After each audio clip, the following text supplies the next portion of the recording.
दोस्तों, आज की सबसे पहली और बड़ी खबर। झारखंड में पिछले 24 घंटे में मिले 85 पॉजिटिव, नहीं हुई है एक भी मौत। झारखंड में पिछले 24 घंटे के दौरान 85 लोग पॉजिटिव मिले। इनमें सबसे अधिक 10 मरीज बोकारो से मिले हैं। वहीं 120 लोग ठीक भी हुए हैं। अच्छी बात यह रही कि किसी भी मरीज की कोरोना से मौत नहीं हुई है। अब झारखंड में एक्टिव मरीजों की संख्या 914 हो गई है। कुल पॉजिटिव की संख्या 3,45,525 पहुंच गई है। इनमें से 3,39,463 लोग ठीक भी हुए हैं। झारखंड में बड़े पैमाने पर तबादला, बदले गए 112 वीडियो। दोस्तों, सूबे में झारखंड प्रशासनिक सेवा के 112 अधिकारियों का तबादला किया गया है। राज्य सरकार के ग्रामीण विकास विभाग ने प्रखंड विकास पदाधिकारियों का तबादला किया है। इस बारे में अधिसूचना जारी कर दी गई है। अधिसूचना के अनुसार रांची के बेड़ो के प्रखंड विकास अधिकारी विजय कुमार सोनी को ओरमांझी का प्रखंड विकास अधिकारी बनाया गया है, जबकि सरायकेला खरसावां के कुकुड़ू के प्रखंड विकास अधिकारी गिरिजा शंकर महतो को रांची के तमाड़ का प्रखंड विकास अधिकारी बनाया गया है। झारखंड में 10वीं 12वीं के बच्चों को मुफ्त मिलेगा स्मार्टफोन। दोस्तों, 10वीं और 12वीं के बच्चों की पढ़ाई बाधित नहीं हो, इसे ध्यान में रखते हुए सरकार इन्हें स्मार्टफोन देने की तैयारी कर रही है। शिक्षा विभाग ने इसका प्रस्ताव तैयार किया है। वित्त विभाग आदि से मंजूरी की औपचारिकता के बाद यह प्रभावी होगा। विभाग के अनुसार सरकारी स्कूलों में पढ़ने वाले बच्चों के पास मात्र 46% अभिभावकों के पास ही स्मार्टफोन है। झारखंड शिक्षा परियोजना की रिपोर्ट के अनुसार राज्य में कोई ऐसा जिला नहीं है जहां 50% से अधिक बच्चे ऑनलाइन पढ़ाई से जुड़े हों। खबरों की माने तो सबसे अधिक ऑनलाइन पढ़ाई से जुड़े जमशेदपुर में यह आंकड़ा 40% ही है। झारखंड में मौसम विभाग ने अगले 4 दिनों तक के लिए जारी की येलो अलर्ट।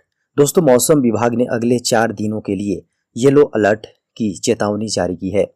4 जुलाई तक राज्य के कई हिस्सों में भारी बारिश और मेघ गर्जन की संभावना जताई गई है। झारखंड के बोकारो और हजारीबाग से मिले ब्लैक फंगस के एक संदिग्ध मामले। दोस्तों, 24 घंटे के अंदर झारखंड में ब्लैक फंगस के 2 संदिग्ध मामले, एक बोकारो और एक हजारीबाग से मरीज शामिल हैं। झारखंड में अब तक ब्लैक फंगस से 26 लोगों की मौत हो चुकी है, जबकि 60 लोग इस बीमारी से रिकवर होकर घर जा चुके हैं। 2 नए केस मिलने के बाद ब्लैक फंगस के झारखंड में कुल 152 मामले हो गए हैं, जिसमें 86 कंफर्म केस है और सस्पेक्टेड 66 मरीज हो गए हैं, जिनका इलाज अलग अलग अस्पतालों में चल रहा है। झारखंड में रात 8 बजे तक खुलेंगी दुकानें, संडे को रहेगा पूर्ण लॉकडाउन। झारखंड सरकार ने आपदा प्रबंधन की बैठक में झारखंड वासियों को बड़ी छूट दी है।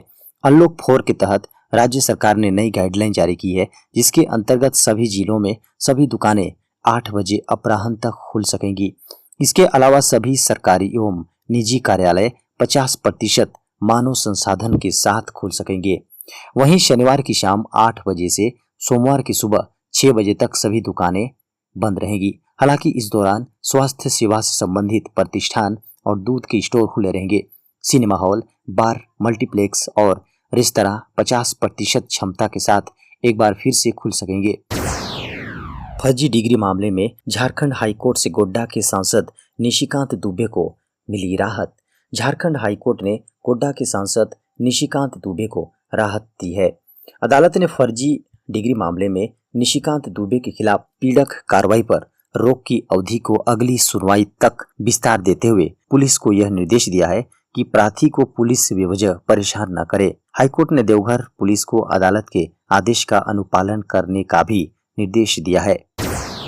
दोस्तों, बड़ी खबर सामने आ रही है। डीवीसी से छुटकारा पाने की तैयारी में सरकार, जल्द खत्म होगी निर्भरता। दोस्तों, बिजली के मामले में झारखंड की डीवीसी से निर्भरता जल्द खत्म होगी। झारखंड बिजली वितरण निगम ने इसलिए अगस्त तक का लक्ष्य रखा है। अगर स्थिति सामान्य रही तो यह काम जल्द पूरा कर लिया जाएगा। इसके साथ ही राज्य के 7 जिलों में बिजली आपूर्ति करने वाली डीवीसी का वर्चस्व भी खत्म हो जाएगा। पिछले साल से ही निगम इस प्रोजेक्ट पर काम कर रहा है। जल्द आने वाली है बच्चों की कोरोना वैक्सीन। दोस्तों, बच्चों के लिए जायडस कैडिला की कोरोना वैक्सीन जल्द आने वाली है। इस वैक्सीन का तीसरे चरण का ट्रायल पूरा हो चुका है। इसे बिना सुई की मदद से फार्माजेट तकनीक से लगाया जाएगा, जिससे साइड इफेक्ट के खतरे कम होंगे। यह वैक्सीन बच्चों के लिए बेहद सुरक्षित मानी जा रही है। स्वास्थ्य मंत्रालय के अनुसार तीसरा ट्रायल पूरा होने के बाद भारतीय कंपनी जायडस कैडिला ने अपनी कोरोना वैक्सीन जाइकोवी-डी के लिए भारत के औषधि महानियंत्रक यानी कि DCGI से आपातकालीन इस्तेमाल की मंजूरी मांगी है। वैक्सीन जाइकोवी-डी के तीसरे चरण में 28,000 प्रतिभागियों को शामिल किए जाने की खबर है। माना जा रहा है कि भारत में किसी वैक्सीन का यह अब तक का सबसे बड़ा ट्रायल है। झारखंड के ग्रामीण विकास मंत्री आलमगीर आलम ने कहा, बकरी बीमा, बीज वितरण एवं सिंचाई योजना में पारदर्शिता लाएं अधिकारी। ग्रामीण विकास मंत्री आलमगीर आलम ने गुरुवार को ग्रामीण विकास विभाग अंतर्गत Jharkhand state livelihood promotion society के द्वारा क्रियान्वित विभिन्न योजनाओं की समीक्षा की। ग्रामीण विकास सचिव डॉक्टर मनीष रंजन एवं JSLPS की मुख्य कार्यपालक पदाधिकारी नैन्सी सहाय ने ग्रामीण विकास मंत्री को राज्य में JSLPS द्वारा संचालित विभिन्न योजनाओं की प्रगति से अवगत कराया। इस अवसर पर धुरवा FFP बिल्डिंग स्थित ग्रामीण विकास विभाग के सभागार में आलमगीर आलम ने प्लास ब्रांड के 5 नए उत्पादों को भी लॉन्च किया। देवघर मंदिर खोलने को लेकर मुख्यमंत्री हेमंत सोरेन से पंडा धर्म रक्षिणी सभा देवघर के प्रतिनिधियों ने की मुलाकात। दोस्तों, पंडा धर्म रक्षिणी सभा देवघर के प्रतिनिधियों ने गुरुवार को मुख्यमंत्री हेमंत सोरेन से मुलाकात की। इस दौरान प्रतिनिधियों ने मुख्यमंत्री से बाबा बैद्यनाथ मंदिर को आम श्रद्धालुओं के दर्शन के लिए खोलने का आग्रह किया। उन्होंने कोरोना महामारी को ध्यान में रखते हुए सामाजिक दूरी और कोविड-19 प्रोटोकॉल का पूरा पालन करते हुए सीमित संख्या में श्रद्धालुओं को मंदिर में पूजा अर्चना और जल अर्पण करने की अनुमति देने की मांग की। इस पर मुख्यमंत्री हेमंत सोरेन ने कहा कि कोरोना वायरस संक्रमण से संबंधित सभी बातों का आकलन करने के बाद श्रद्धालुओं के लिए मंदिर खोलने को लेकर सरकार निर्णय लेगी। बाबा के आशीर्वाद से कोरोना संक्रमण को नियंत्रित करने का प्रयास लगातार हो रहा है। झारखंड में कोरोना से बचाव के लिए सहिया और आशा दीदी को दिया जा रहा है विशेष ट्रेनिंग। झारखंड में शहरी क्षेत्रों के साथ अब ग्रामीण इलाकों में भी लोगों को कोरोना के प्रति जागरूक किया जा रहा है। झारखंड सरकार प्रेझा फाउंडेशन और HDFC बैंक परिवर्तन के पहल पर सहिया दीदी, आशा दीदी को प्रशिक्षण दे रही है। ये सभी झारखंड के दूर दराज के इलाकों में स्वास्थ्य सेवा बहाल करने के लिए काम कर रहे हैं। प्रेझा फाउंडेशन की ओर से संचालित नर्सिंग कौशल कॉलेज चान्हो, गुमला और चाईबासा में 15 दिवसीय इस आवासीय प्रशिक्षण में 90 प्रशिक्षुओं को भारतीय सैन्य सेवा के सेवानिवृत्त डॉक्टरों व स्वास्थ्य अधिकारियों को प्रशिक्षण दिया जा रहा है। ममता बनर्जी के बदले बदले तेवर, PM मोदी के लिए बंगाल से भेजे स्वादिष्ट आम। पश्चिम बंगाल की मुख्यमंत्री ममता बनर्जी और प्रधानमंत्री नरेंद्र मोदी के बीच की टकरार किसी से छिपी नहीं है।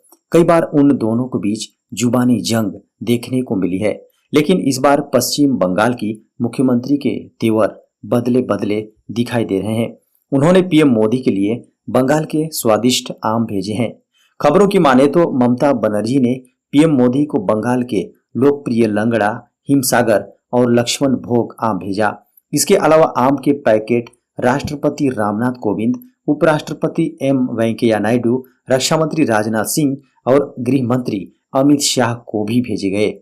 ममता बनर्जी ने कांग्रेस अध्यक्ष सोनिया गांधी और दिल्ली के मुख्यमंत्री अरविंद केजरीवाल को भी आम की पेटियां भेजी हैं।